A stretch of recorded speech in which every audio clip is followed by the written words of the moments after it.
I've had the DJI Ronin 4D for about 3 years now, and I think that camera still gets a lot of unnecessary hate. People think it's this massive, clunky camera which the average solo filmmaker can't use. I think they get it wrong, and in this video I'll explain why.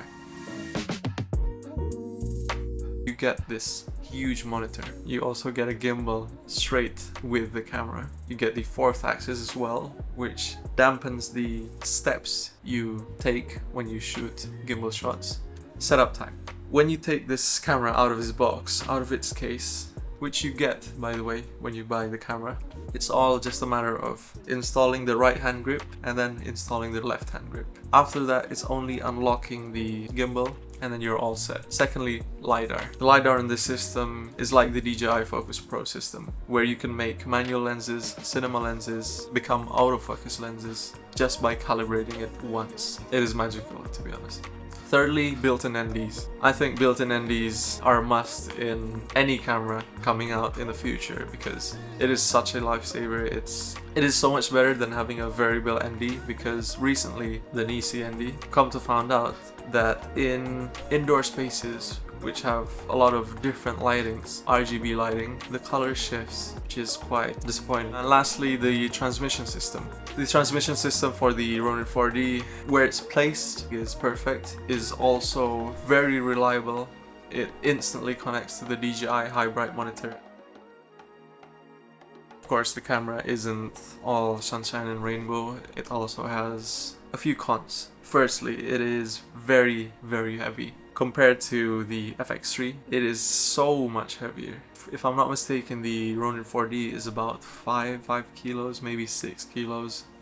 Another thing is the ecosystem. Although it is nice to have everything so seamless, so integrated, you are locked into DJI's products. You are forced to buy their SSD. If you want to shoot 6K, you are forced to buy their focus puller system because no other focus puller system would work. Another con to this camera is choices of lenses you can use. Any type of telephoto lens won't be possible to use with this lens because the gimbal is integrated to the camera.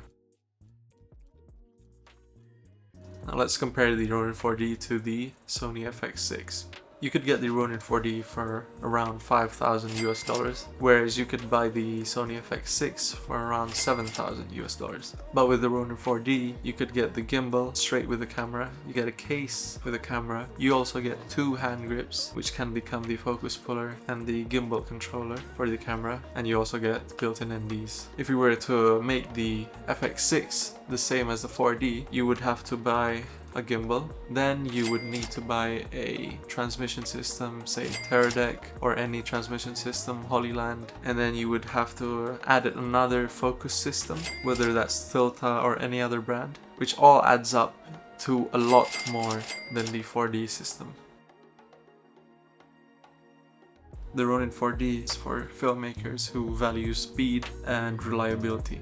Although it does come with a price and it locks you into a ecosystem, it does give you a lot of speed where you don't have to put on a gimbal and then take it off the gimbal again. You can have a transmission system which is very, very fast and very, very reliable, and everything is all in one.